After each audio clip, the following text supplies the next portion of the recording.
रहमतुल्लाहि व बरकातुहू। वालेकुम अस्सलाम व रहमतुल्लाहि व बरकातुहू। खैरियत से? अल्हम्दुलिल्लाह खैर व आफियत से। इस वक्त मोहम्मद अब्बास। अच्छा माशाअल्लाह, मैं आपसे अपने मुल्क हिंदुस्तान के बारे में कुछ पूछना चाहता हूँ, क्या आप बता सकते हैं? जी पूछिए, इंशाअल्लाह बतलाने की कोशिश करूँगा। हमारे मुल्क हिंदुस्तान में मुसलमान बादशाहों ने कितने साल तक हुकूमत की?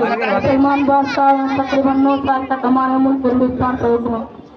यहाँ अंग्रेजों ने कब आना शुरू किया? यहाँ 1601 ईस्वी में अंग्रेजों ने आना शुरू किया।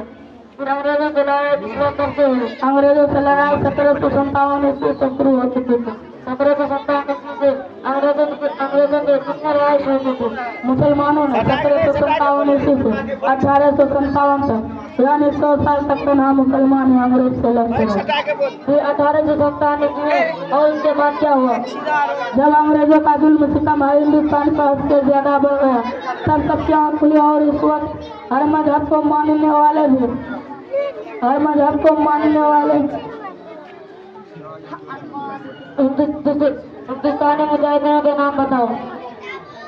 नवाब सिराजुद्दौला, हैदर अली, टीपू सुल्तान, अशफाकुल्लाह खान, बहादुर शाह जफर, मौलाना मोहम्मद कासिम नानोतवी और भी बहुत से मुस्लिम मुजाहिदीन के नाम थे। हिंदुस्तानी मुजाहिदीनों के नाम बताओ। लाल बहादुर शास्त्री, जवाहरलाल नेहरू, चंद्रशेखर आजाद, भगत सिंह, डॉक्टर भीमराव अम्बेडकर और भी बहुत से नाम।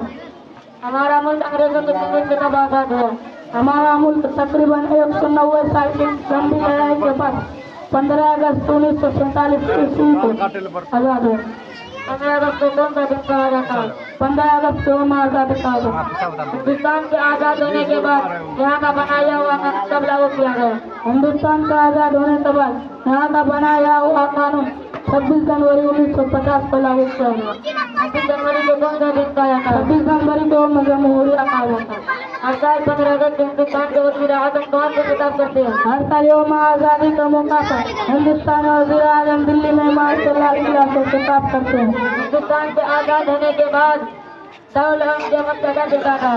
दारुल उलूम देवबंद ने अपने कौम के बेशुमार मुजाहिदीन आज़ादी पैदा किए। मौलाना महमूद हसन देवबंदी, मौलाना हुसैन अहमद मदनी, उबैदुल्लाह संदी, रहीमुल्लाह जैसे बड़े बड़े बेशुमार मुजाहिदीन दारुल उलूम देवबंदी से थे। भाई आपका बहुत बहुत शुक्रिया, आपने बड़ी अहम मालूमात से नवाजा। अब मैं देता हूँ अस्सलाम वालेकुम व रहमतुल्लाहि व बरकातुहू। ठीक है भाई, वालेकुम अस्सलाम व रहमतुल्लाह।